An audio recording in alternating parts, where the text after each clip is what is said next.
ओम पूर्णमदः पूर्णमिदं पूर्णात् पूर्णमुदच्यते पूर्णस्य पूर्णमादाय पूर्णमेवावशिष्यते। ओम शांति शांति शांति। हम लोग ईशोपनिषद का अनुशीलन यहाँ शंकर भाष्य के समेत कर रहे हैं और पहला मंत्र पढ़ करके उसी का भाष्य हम लोग पढ़ रहे थे। एक बार मंत्र दोबारा पढ़ लेते हैं। ओम ईशावास्यम इदं सर्वं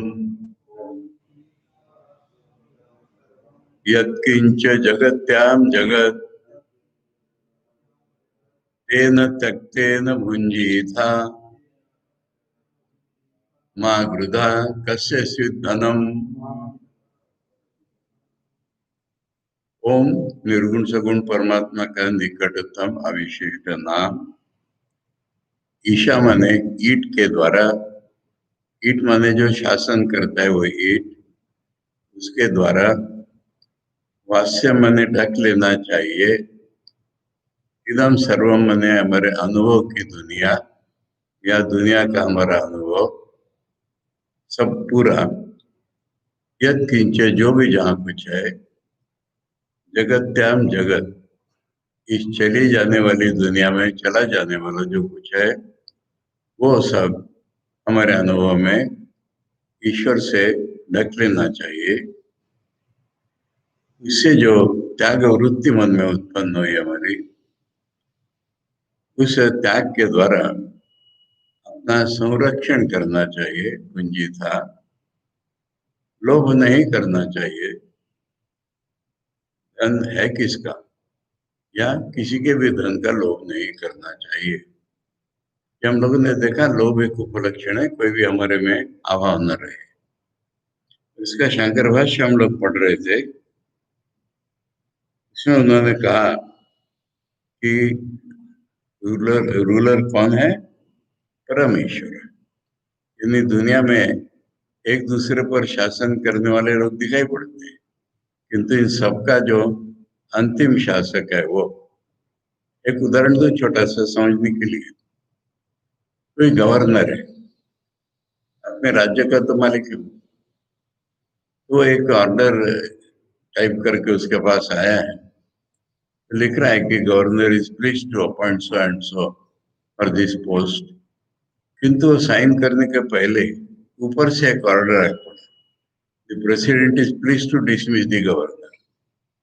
और उसके हाथ की शाही तो वही रहेगी। इसलिए इन सब शासकों में सबसे ऊपर शासक है ईश्वर। मैं एक और कहानी यहाँ सुनाना चाहता हूँ। हमारे जिनीवा नगर में रामकृष्ण मिशन का जो सेंटर है,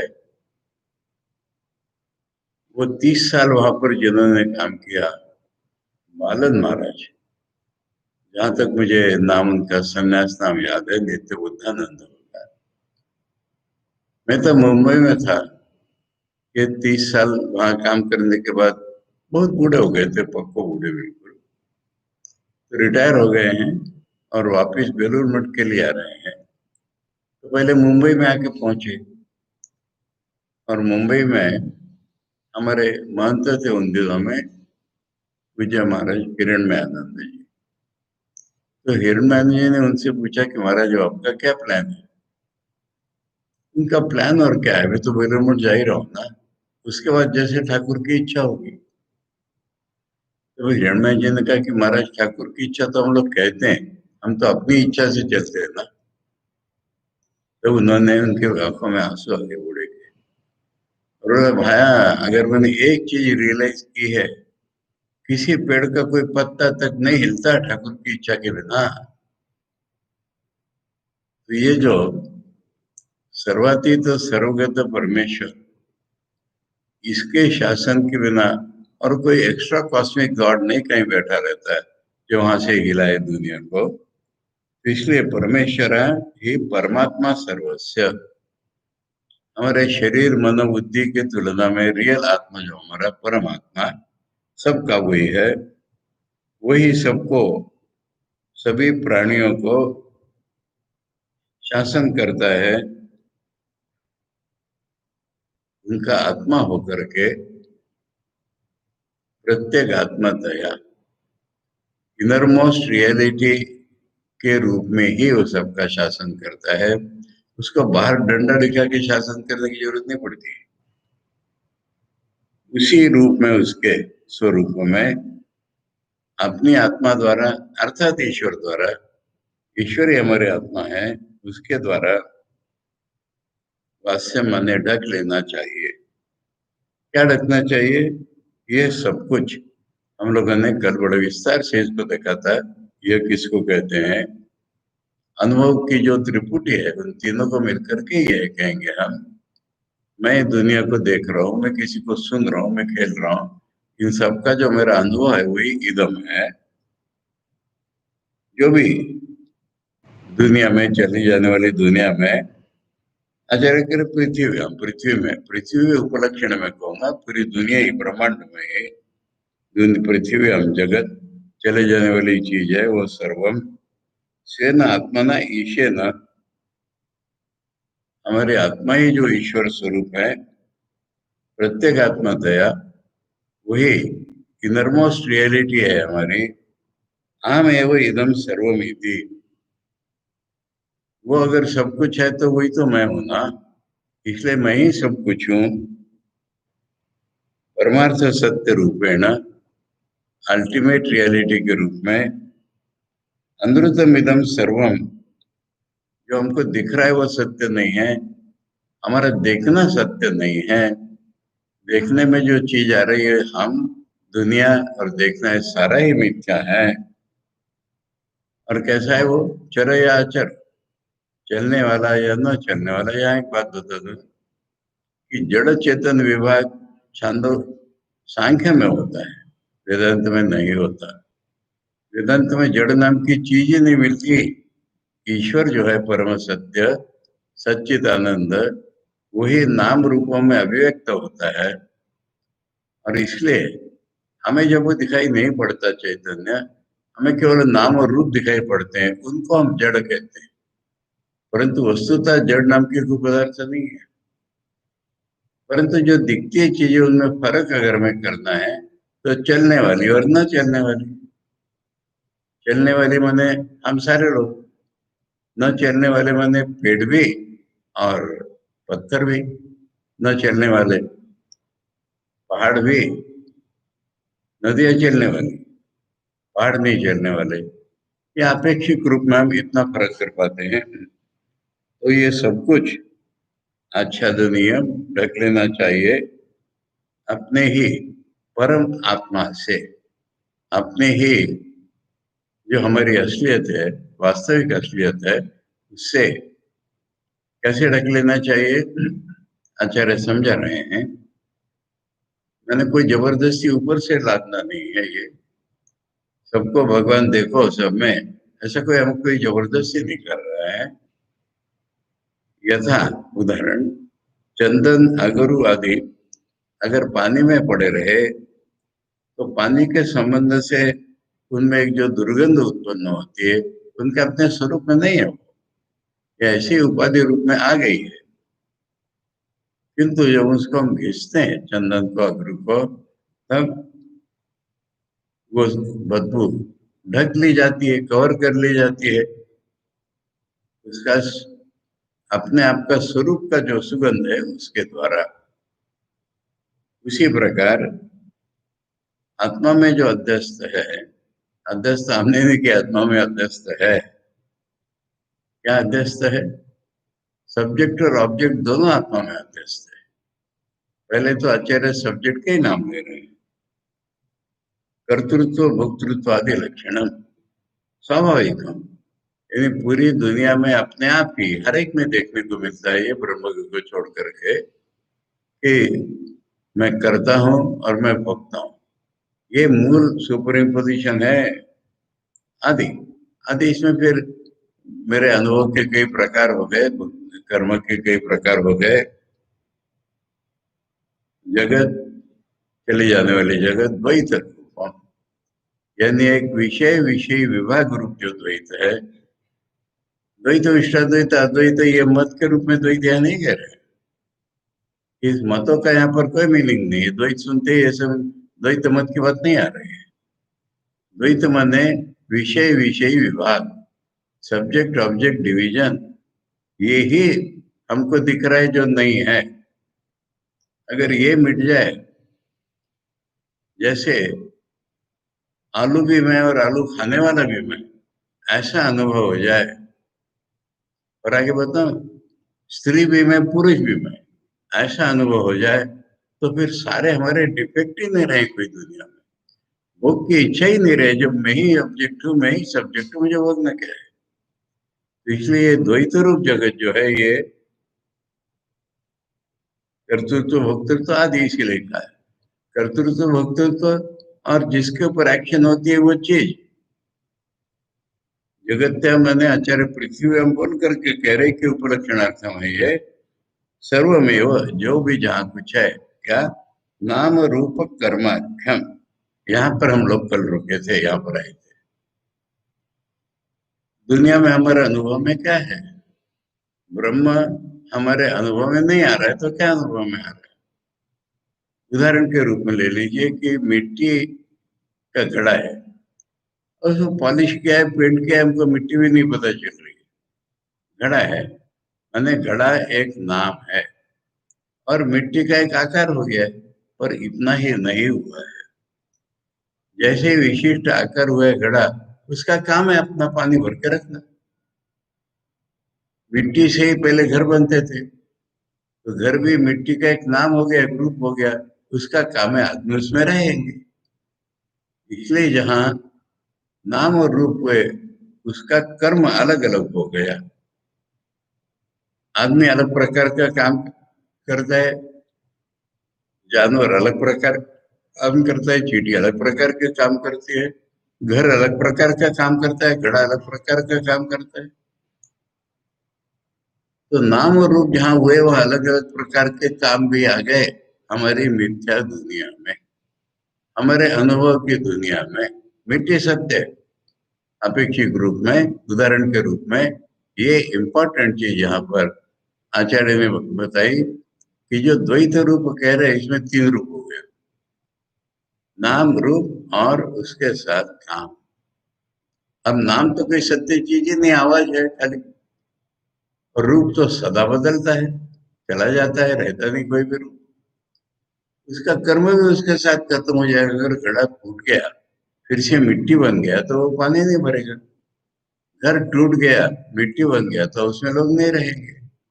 इसलिए यहाँ तक कल हम लोग आए थे। एक महत्व की बात थी, इसलिए मैंने यहाँ छोड़ा था कि नाम रूप और कर्म यही दुनिया है।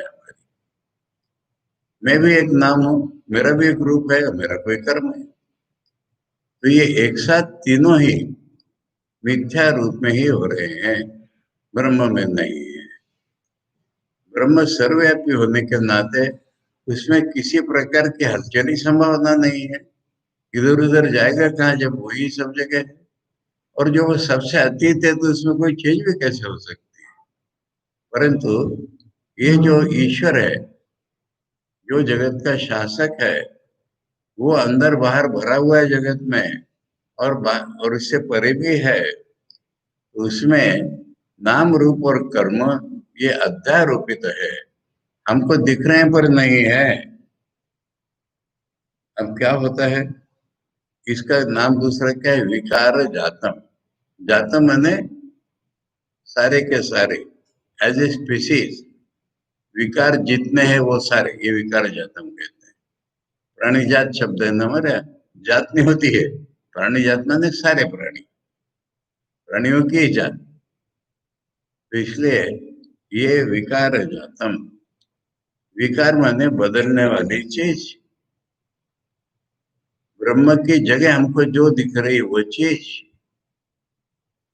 जैसे दूध का दही बनता है तो वही नहीं रुकेगा। दही को आपने रख दिया तो सड़ जाएगा, और गुरु बदल जाएगा उसका। यानी बदल करके जो चीज हुई है वो बदलती ही रहती है। इसलिए ये विकार जातम, यही दुनिया है हमारे अनुभव की। इसमें मैं दिखाई देने वाली चीज और देखना सुनना इस सारा ही बदलता जाता है। अब ये कैसा है, परमार्थ सत्यात्म भावनया त्यक्तम स्यात्। परमार्थ सत्य माने एकमेव आत्मा, अल्टीमेटली रियल, अंततोगत्वा सत्य वही है।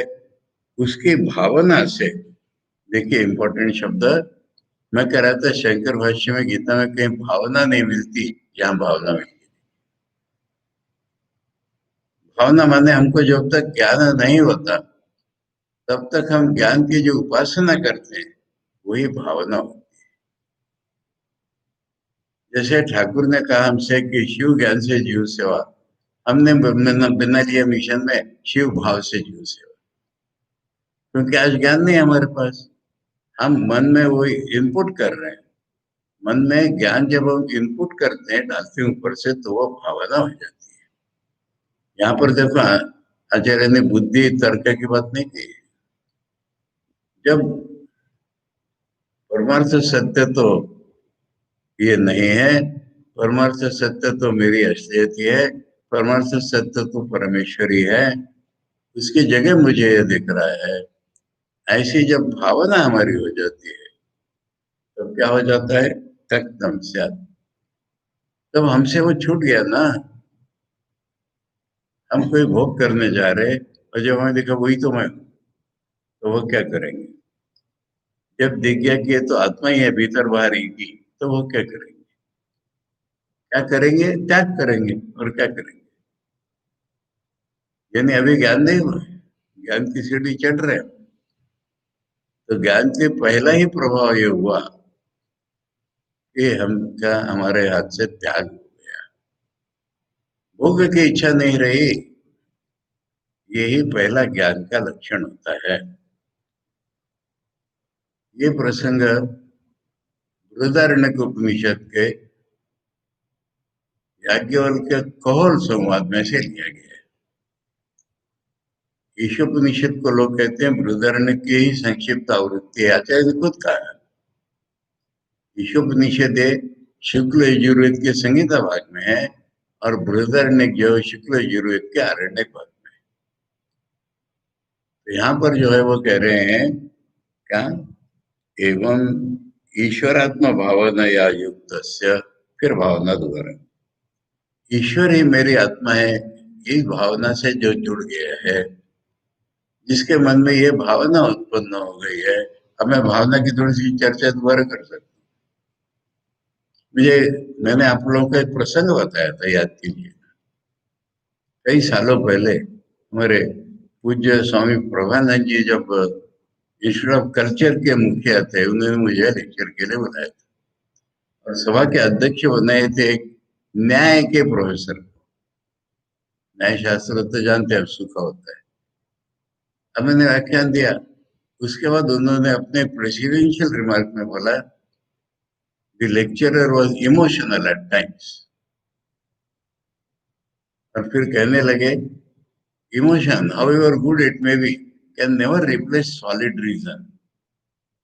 अब उसके बाद तो मुझे कोई प्रसंग नहीं था वहां बोलने का, क्योंकि अध्यक्षीय भाषण के बाद समाप्त। उसके बाद पूज्य प्रभानंद जी ने उनसे कहा कि तुम इसके आर्टिकल्स बना दो। मैं आप लोगों को सभी को कह रहा हूँ कि जिसको इच्छा है, जनवरी और फरवरी 2002 के इंस्टीट्यूट ऑफ कल्चर के बुलेटिन में ये प्रसिद्ध हुए हैं। मुझे मौका मिला उसका जवाब देने का। तो उनका, हमने ऐसा सुना कि emotion never replaces solid reason, परंतु हमारा ये कहना है कि reason however solid it may appear can never replace experience of man. और हमें पाना है एक्सपीरियंस, और एक्सपीरियंस के निकट है फीलिंग। इमोशन अलग है, फीलिंग अलग है, ये भी हम जानते हैं। परंतु जो हमारे हार्ट में जो फीलिंग उठती है वही अनुभव के निकटतम है।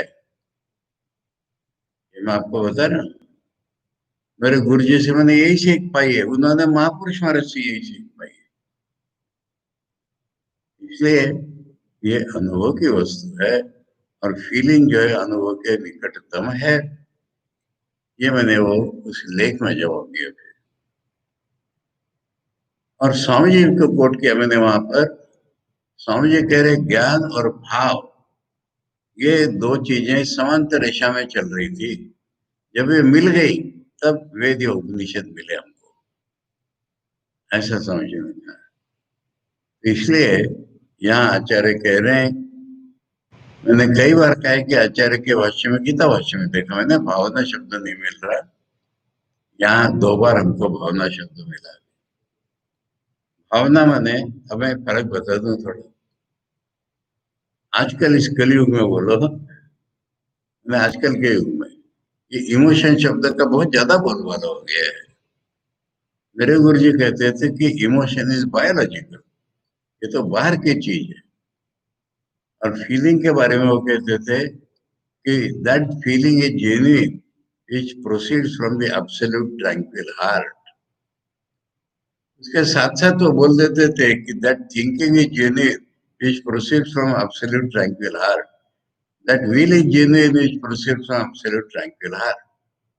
अब मैं आपको बता, फिर हम ये भी पूछते थे उनसे कि महाराज इमोशन की फीलिंग हम कैसे पहचानेंगे, एक चीज तो दिख रही है।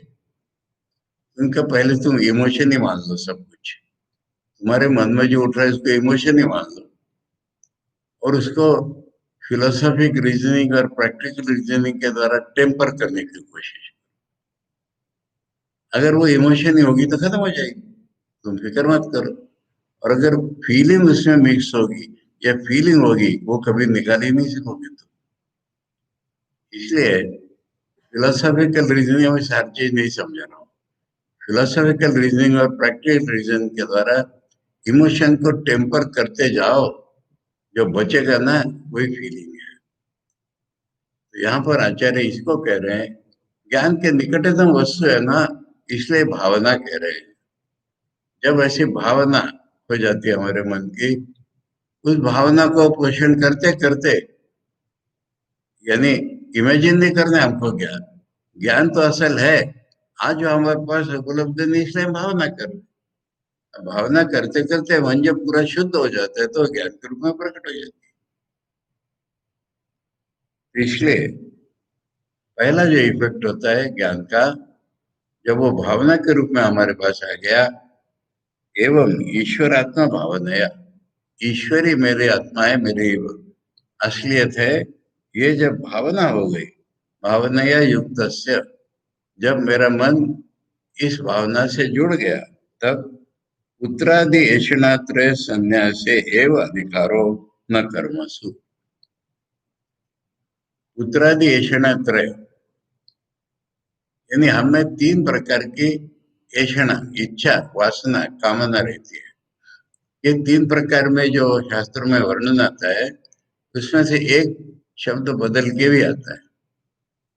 कहीं आता है दारैषणा, वित्तैषणा, लोकैषणा, और कहीं दारैषणा के बदले में आता है पुत्रैषणा, वित्तैषणा, लोकैषणा।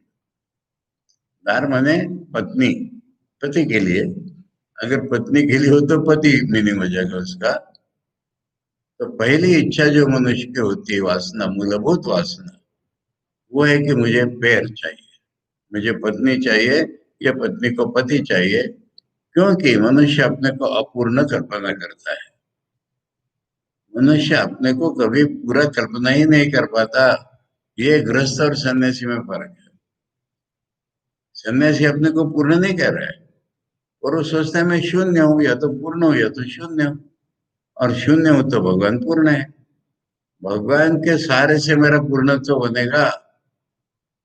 परंतु साधारण आदमी सोचता है, अपने आप ही सोचता है, स्वाभाविक सोचता है कि मैं पूर्ण नहीं हूं, मुझे पत्नी चाहिए। पत्नी सोचती है मैं पूर्ण नहीं हूं, मुझे पति चाहिए। ये पहली वासना बेसिक।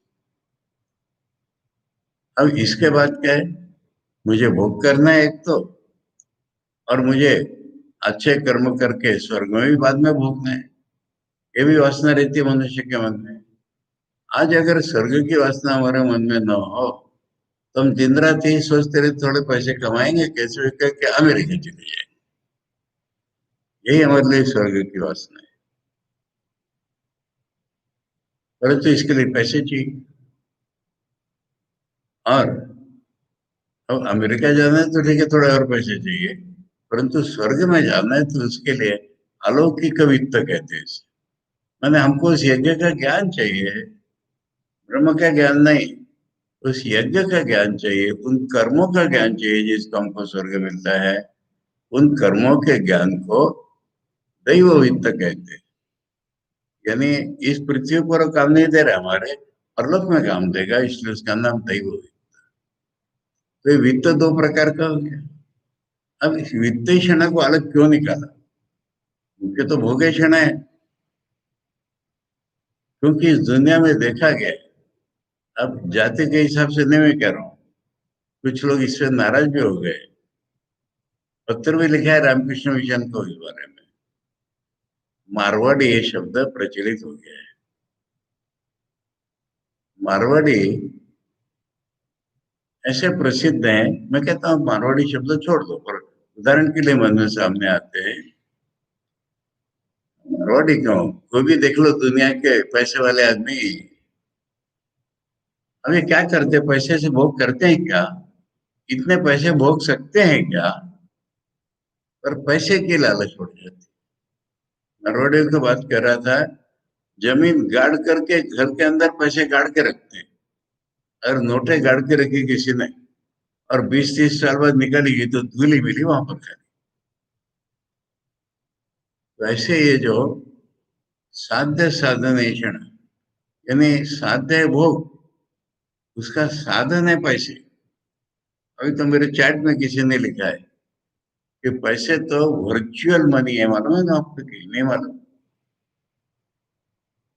रुपए का क्या मूल्य है? कुछ भी नहीं। हमने एक मूल्य उसमें कल्पना करके डाला एक्सचेंज के।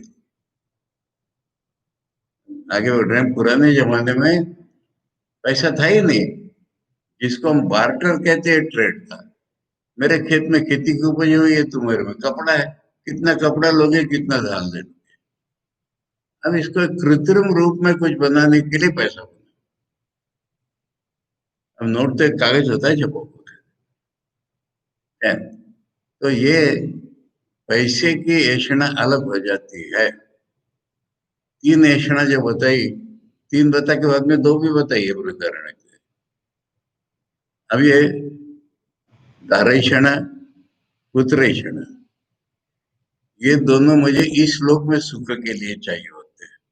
तो ये भी साधन ही हो गए।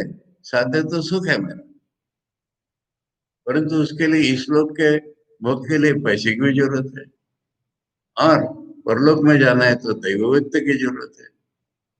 पैसे की भी जरूरत है, पैसे के बिना भी यज्ञ करूंगा कैसे, मटेरियल खरीदूंगा कैसे? और लोकेशन, लोकेशन माने हम जिसको लोकेशन कहते हैं ना, पॉपुलैरिटी, वो अर्थ बिल्कुल नहीं है यहाँ पर। लोक माने परलोक, लोक माने स्वर्ग लोक। लोक शब्द का अर्थ क्या है? लुक, लुक कहते हैं अंग्रेजी में, लुक शब्द है ना, वो इसी धातु से बना है। अपने कर्मों के कारण मनुष्य का मन बदल गया है। इस बदले हुए मन में उसको जो अनुभव होता है उसका नाम, बुरे कर्म किए तो मन खराब हो गया है, उसको फिर पशु योनि में जाना पड़ा या नरक में जाना पड़ा, जहां भी गया वो, उसको बुरे अनुभव हो रहे हैं। तो इसलिए ये लोक कहलाते हैं।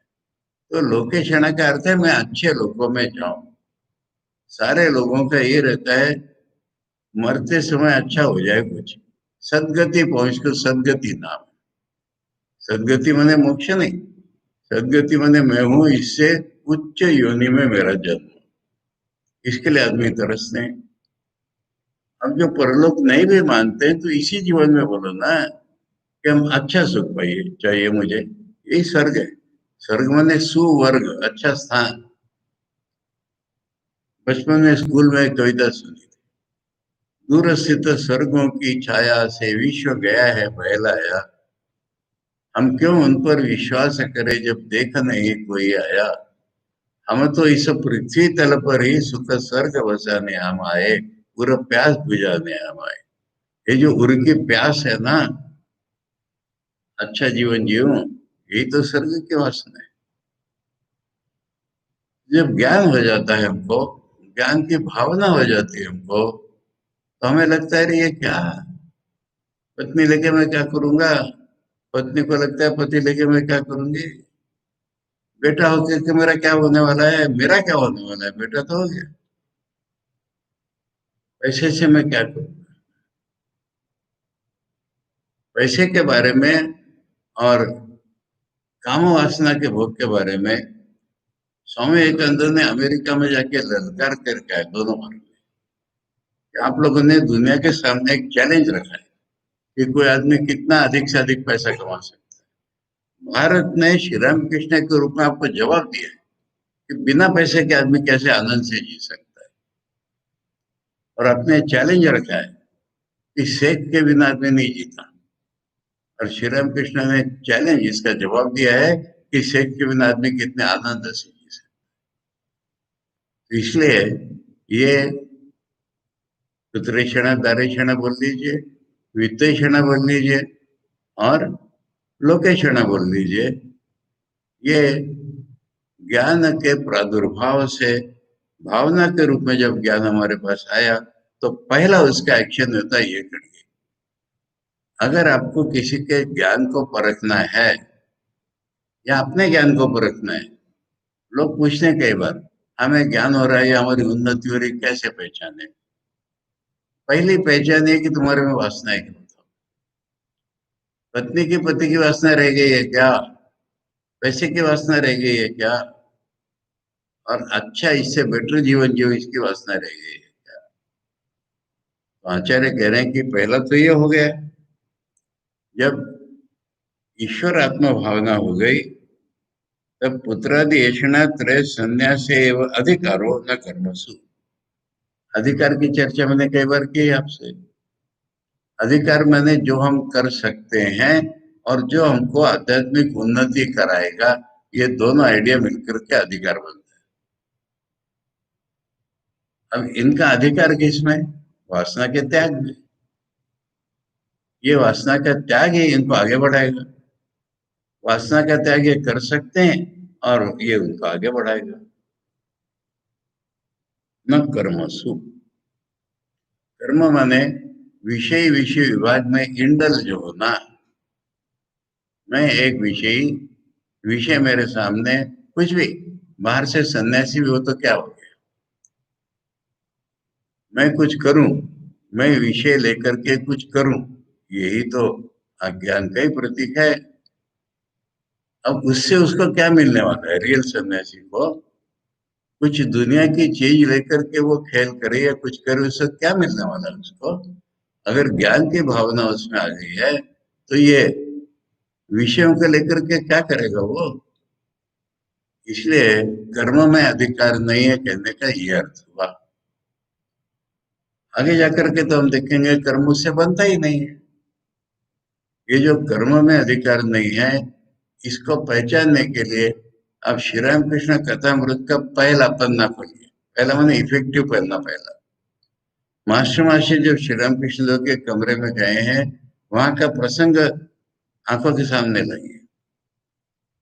वो कह रहे हैं, श्री राम कृष्ण कह रहे हैं कि वेदों का लय गायत्री में, गायत्री का लय ओंकार में हो जाता है। वो तो बाद में कहा, उनका कि हरि का नाम या भगवान का नाम लेने पर यदि रोमांच हो जाते हैं, यदि आंखों से आंसू आते हैं आनंद के, तो समझ लो कर्म त्याग का अधिकार हो जाता है, कर्म अपने आप उससे निकल जाते हैं।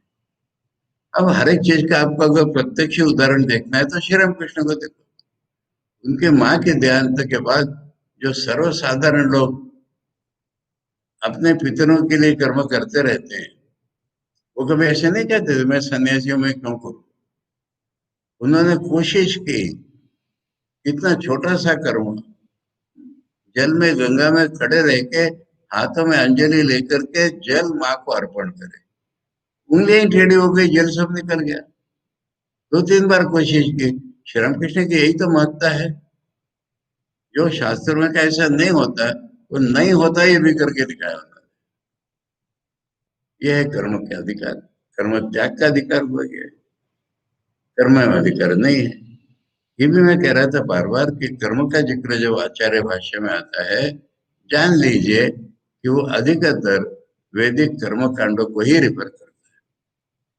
तत्व की दृष्टि में हमारे किसी भी काम को अप्लाई करता है, परंतु एक इसमें अब थोड़ा सा और बताऊं मैं, एक हिस्टोरिक ट्रूथ आप लोगों को मालूम होना चाहिए। क्यों शांकर भाष्य में इतने बार बार कर्म के ऊपर प्रहार होते हैं, ये भी तो एक कुछ कारण होगा इसका। तो बौद्धों के प्रचार से, प्रभाव से भगवान बुद्ध ने कहा कि वेद बेकार होते हैं। अब उनके बाद भी उनके प्रचार करते रहे तो हमारी वेदों में से आस्था खत्म हो गई, और आस्था ही नहीं रही किसी चीज में, आस्था शून्य हो गया। तब कुमारिल भट्ट नाम के विद्वान उत्पन्न हो गए, और उन्होंने बौद्ध धर्म स्वीकार कर लिया, क्योंकि बौद्धों का विश्लेषण बड़ा तीक्ष्ण होता है। वो विश्लेषण सीख करके फिर हिंदू बन गए, और फिर उन्होंने तर्क में बौद्धों को पराजित कर दिया। बौद्धों को उन्होंने हमारे भारत से पूरा हकाल दिया, निकाल दिया। न बौद्ध रहे और न उनकी पुस्तकें रही, परंतु ये सारा उन्होंने वैदिक कर्म कांड के बल पर किया। उसके बाद शंकराचार्य को देखो, उन्होंने देखा कि पूरा भारत ये कर्म कांड में इतना अधिक विश्वासी हो गया है, ज्ञान को भूल गया है। अब मैं इसका दोबारा रिकॉन्सिलेशन या कनेक्शन आपको समझा दूं। वेदों में कर्मकांड अधिक है, 90-99% कर्मकांड है, छोटा सा ज्ञान कांड है। अब बुद्ध का प्रहार था वैदिक पशु हिंसा पर, और कर्म उसके बिना होता ही नहीं है। अब ज्ञान में तो किसी पशु हिंसा की जरूरत नहीं पड़ती, परंतु भगवान बुद्ध अगर ऐसा कहे लोगों को समझा करके, अरे वेदों का ज्ञान कांड ले लो, कर्म कांड त्याग कर दो, ये उन्होंने उचित नहीं समझा। लोग इसको समझ नहीं पाएंगे, इसलिए पूरे वेदों पर प्रहार किया। अब वेदों को पुनर्जीवित करते में कुमारिल ने फिर कर्मकांडों को फिर दोबारा बढ़ा लिया। अब ये सारा देश हमारा कर्मकांडी बन गया। वेद माने कर्मकांड। इस ऐतिहासिक पृष्ठभूमि पर शंकराचार्य का उदय हुआ। तो उनके सामने बौद्ध नहीं थे, बौद्धों का विचार प्रणाली तो रह गई थी। आचार्य को उसका काफी समझाना पड़ा है लोगों को कि ये ठीक नहीं, ये ठीक नहीं है, परंतु उनके सामने मुख्य जो क्या कहेंगे पूर्व पक्ष बन के खड़ा है, वो है वैदिक कर्मकांडी। और उनको ये बार बार बताना पड़ा है कि देखो, इससे नहीं मोक्ष होने वाला है, कुछ करके कुछ पाते हो तुम तो स्वर्ग ही होता है, सर्वोच्च ब्रह्मलोक हो सकता है, मोक्ष नहीं होता है ये। मोक्ष तो यही पर पूर्णत्व पाना होता है, हमने शब्द का पूर्णत्व पाना। इसके लिए उनके सामने मुख्य प्रतिपक्ष या पूर्व पक्ष कर्म कांड का हो गया, और इसलिए हमें उनमें इतना अधिक देखते हैं नशा सा कि कर्म कांड पर प्रहार करते जाओ। ये हम हिस्टोरिकल बैकग्राउंड हमको जानना होगा। अब ठाकुर आए, स्वामी जी आए, इन्होंने देखा कि मनुष्य को काफी समय तक भगवान को चाहता है। उसमें गीता में इसका पहला समन्वय है। भगवान ने देखा कि अरे, कर्म किए बिना तो आदमी आगे बढ़ ही नहीं सकता, परंतु मोक्ष ज्ञान से होगा। पर आदमी कर्म करो, कर्म करो, तब तो ज्ञान में पहुंचोगे। अब श्री राम कृष्ण देव और स्वामी विवेकानंद ने क्या किया कि देखो, ऐसा मत कहो कि ये सारा का सारा मिथ्या है, होगा मिथ्या तुम्हारे सत्य की तुलना में, किंतु आज का हमारा जो अनुभव है उसकी तुलना में तो बेहतर सत्य है। भगवान की सेवा पूजा हम करेंगे, भाव में भगवान के दर्शन करेंगे, कथा सुनेंगे उनकी, ये तो आज हम दुनिया को दिख रही से तो उच्च सत्य है। इसलिए स्वामी जी का वो प्रसिद्ध सेंटेंस बना, man does not go from error to truth but from lower truth to higher truth. ये फर्क हुआ शंकर के दर्शन में और ठाकुर के दर्शन में, फर्क नहीं है। ब्रह्म वस्तु का वर्णन जैसा आचार्य करेंगे वैसे ही ठाकुर स्वामी जी करेंगे। परंतु ये जो जाने के रास्ता है, इसकी भी तो कीमत है कुछ। ये मैंने बैकग्राउंड बताया कि शंकर भाष्य में कर्म के ऊपर इतना प्रहार क्यों होता है। और ये जो है यहाँ पर आचार्य कह रहे हैं कि कर्म में अधिकार नहीं है उसका। ठाकुर ने भी बोला है ना, वहां उदाहरण हमने दिया ना अभी, तो उसका संध्या आदि कर्म नहीं करने पड़ेंगे, कर्म त्याग का अधिकार हो गया है। यानी कर्म छोड़ने से अब उसकी उन्नति होने वाली है, कर्म से नहीं।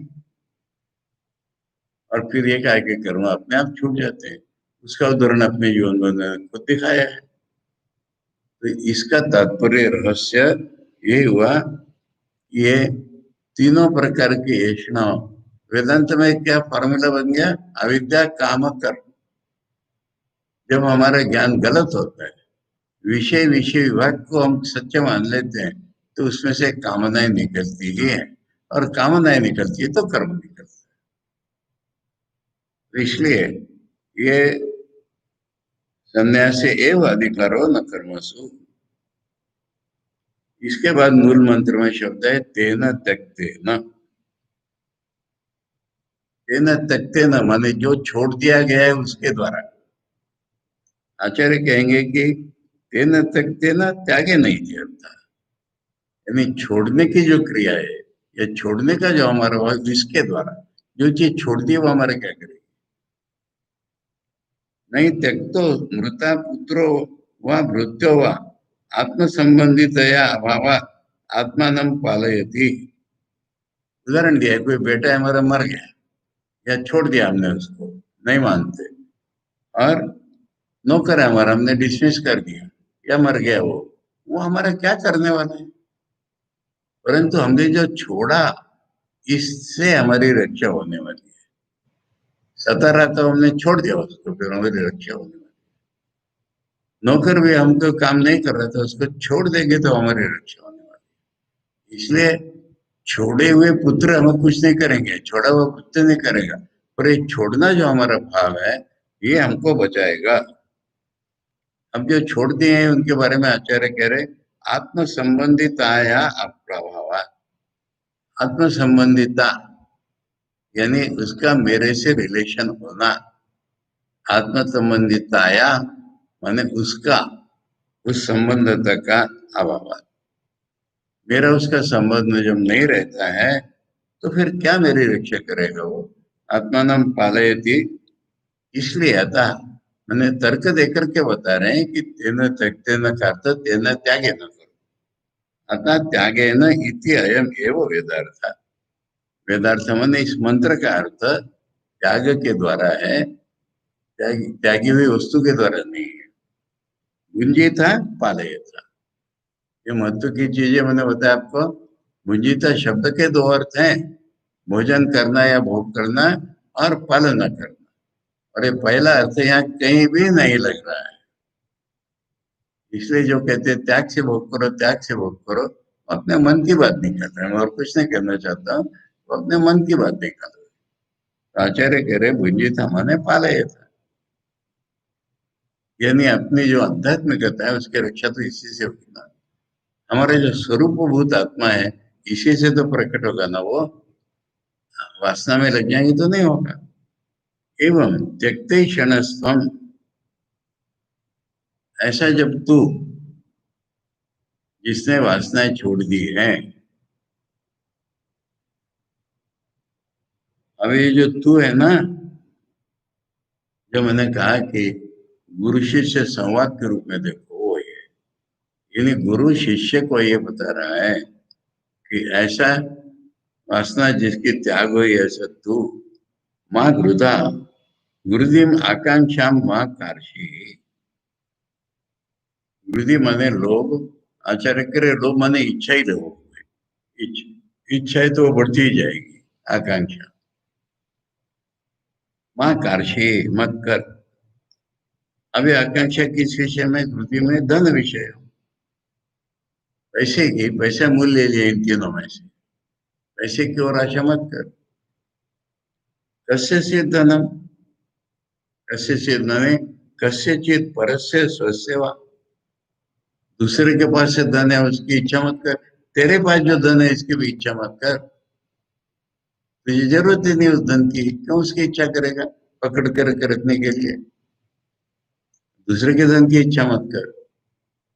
इसलिए कस्यचित का अर्थ हुआ किसी के भी, आचार्य की सूक्ष्म बुद्धि है, किसी के भी होने, दूसरे के भी, तेरी भी, ऐसा अर्थ करते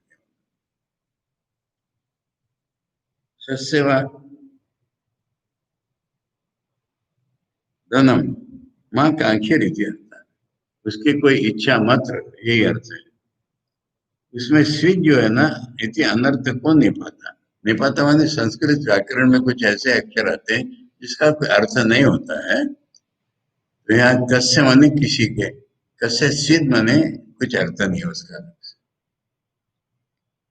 अथवा आचार्य जहाँ अथवा बोलते हैं इसको याद रखिए, कंप्यूटर सीखने वाले इसको जानते हैं, कंप्यूटर में और जहां होता है वो एंड अर्थ होता है। आचार्य के भाष्य में अथवा माने या तो ये अर्थ लो या तो ये अर्थ लो, ऐसा नहीं करना है, हमको दोनों अर्थ लेना है। इसलिए अथवा माँ गुदा, यानी और इसका एक अर्थ है, किसी के धन का लोभ मत करे, तो एक अर्थ हो गया, ये और एक अर्थ हो रहा है, अकस्मात क्यों मत करो लोभ, कस्य से धनमिति आक्षेपार्थो, कस्य सीधे प्रश्न जैसा दिखता है, धन है किसका, अब है किसका ये प्रश्न नहीं पूछ रहे, आक्षेप कर रहे, यानी धन किसी का नहीं है ये बताने के लिए प्रश्न का व्यवहार होता है, इसको आक्षेप कहते हैं। कस्य धनम इति आक्षेपार्थो न कस्यचित धनम अस्ति यद वृद्धेत, धन किसी का है ही नहीं जो तू इच्छा करेगा, लोभ करेगा। आत्मा एव इदम सर्वम इति ईश्वर भावनया सर्वम त्यक्तम,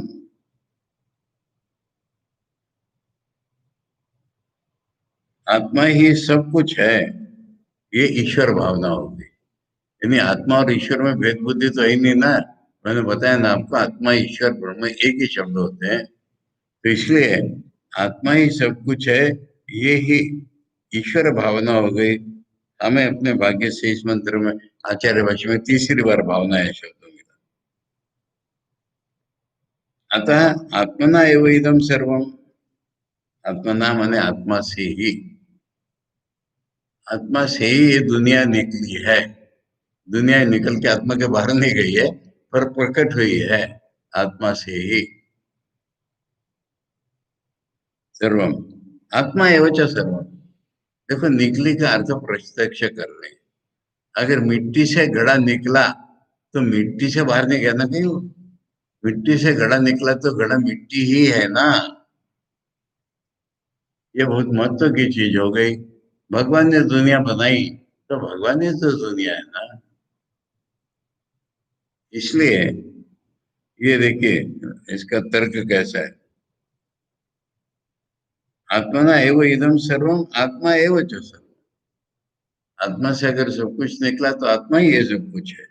अतो मिथ्या विषय हम गुरुजी माँ कार्य, इसको हम कहते हैं दुनिया मिथ्या है, आत्मा ही तो है ना, दुनिया नहीं है ना, आत्मा ही तो है ना, पैसे नहीं है ना, तो इसलिए मिथ्या विषय हम गुरुजी, इच्छा या लोभ माँ कार्य अर्थ, अपने यहाँ पर आए धन की इच्छा मत कर, धन है किसका इसलिए धन की इच्छा मत कर, ये पहले मंत्र का भाष्य पूरा हो गया। अब सवाल ऐसा आता है कि इस एक ही मंत्र ने भावना के द्वारा हमको ब्रह्म ज्ञान तक पहुंचा दिया है, इस भावना से हमारा सर्वत्याग हो गया है और हम ब्रह्म में पहुंचने के लायक हो गए, चले जाएंगे, परंतु सबका ये होता नहीं है। आश्चर्य वक्ता कुशल शब्द कहा है, मनुष्यानाम सहस्रेषु कश्चित् कहा है, सुनकर के भी कुछ नहीं होता ये भी कहा है, इसलिए मेजॉरिटी ऑफ द पीपल, फिर से मैं कहूंगा, मैं overwhelming majority of the people में कुछ नहीं हुआ। आचार्य के पास जो शिष्य बैठे हुए थे, उनमें से जो अतियोग्य शिष्य था, उसने ये चीज समझ ली, और वो भावना करेगा, और भावना करने में उसका सहायक हो, इसलिए चौथे से आठवां तक मंत्र आएगा दोबारा। परंतु गुरु ने देखा कि अरे कुछ लोग तो इसको धारणा ही नहीं कर पा रहे, आत्मा का ज्ञान नहीं हो रहा, इतनी बात नहीं है, आत्मा की धारणा ही नहीं कर पा रहे हैं। अब समाज में देखिए, आपस में देखिए, विषय और विषय नहीं है, एक ही आत्मा है, कितने लोग इसको धारणा कर पाते हैं? असंभव। कर्म छोड़ दो कहने पर तो लोग आतंकित हो जाते हैं। अब क्या करें? वेदों को आचार्य ने कहा है, श्रुति स्मृति सहस्रेभ्य हितकांक्षिणी। हमारे माता पिता हजारों हमको इतना भलाई नहीं सोच सकते जितना वेद सोच। वेद किसी को छोड़ देना नहीं चाहते। जो वेदों के पास आएगा ही नहीं तो वेद क्या करेंगे? परंतु जो कल्याणकामी है, जो है उससे बेहतर बनना चाहता है, उसको वेद नहीं छोड़ना चाहिए। ये ज्ञानी नहीं है, ज्ञान के लिए, धारणा के लिए भी समर्थ नहीं है, तो फिर क्या किया जाए इसको? इसको एक ही उपाय है कि तुम अच्छे काम करो भाई, बुरे काम किए तो खत्म। इसलिए जिनको इसकी संभावना नहीं है, उनके लिए अच्छे कामों में नियुक्त करना, ये जैसे होता है 99% वेदों का काम तो ये हो गया। अब ये जो विभाग है, गौड़पादाचार्य ने मांडुक्य कारिका में समझाया कि एकमेव द्वय वस्तु परमार्थता है, और दिखने में हमको वो विभाजित दिखती है। ये रहस्य जिसने पकड़ लिया, वही वेदों का अर्थ समझा सकता है। वेदों का अर्थ वही समझा सकता है कि जो परमार्थ में एक है और हमारे अनुभव में दो है, इसको जिसने पकड़ लिया है, वो वेदों का अर्थ समझा सकता है। इसलिए यहीं पर जो मैं कह रहा था, ईशो की बोन ऑफ कंटेंशन है, कई लोगों ने माटी कर दी इसकी। ऐसा भी ज्ञान भी करो और कर्म भी करो। आचार्य ने इसलिए संबंध भाष्य में भी बता दिया था, यहाँ फिर बताएंगे, ये संभव नहीं है भाई। मैं करता हूं, ये इसको कर्म कहते हैं। मैं करता हूं और मैं करता नहीं हूं, ये दोनों कैसे इकट्ठे होंगे? इसलिए याद रखो कि जो इसके लायक भी नहीं है, जो धारणा नहीं कर पाता है, वेद उसको छोड़ना नहीं चाहते, उसके लिए दूसरा मंत्र आ रहा है, ये विभाग है। इसलिए दूसरा मंत्र जब हम पढ़ेंगे, पहले अपनी पद्धति से पढ़ ले, फिर आचार्य भाषा पढ़ेंगे। कुर्वन्नेवेह कर्माणि जिजीविषेशतं समा एवं त्वयि नान्यथा इतो अस्ति न कर्म लिप्यते नरे। कर्म करते हुए ही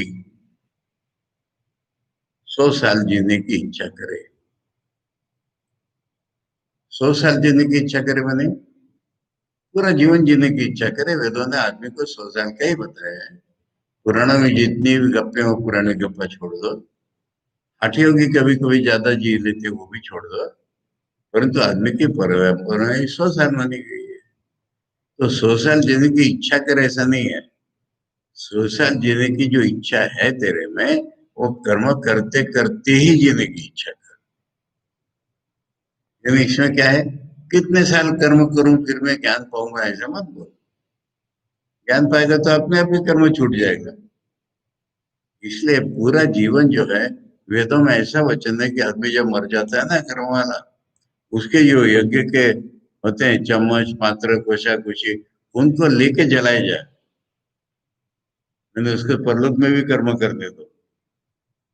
इसलिए ये है, ठीक है, कल पढ़ेंगे शुरू।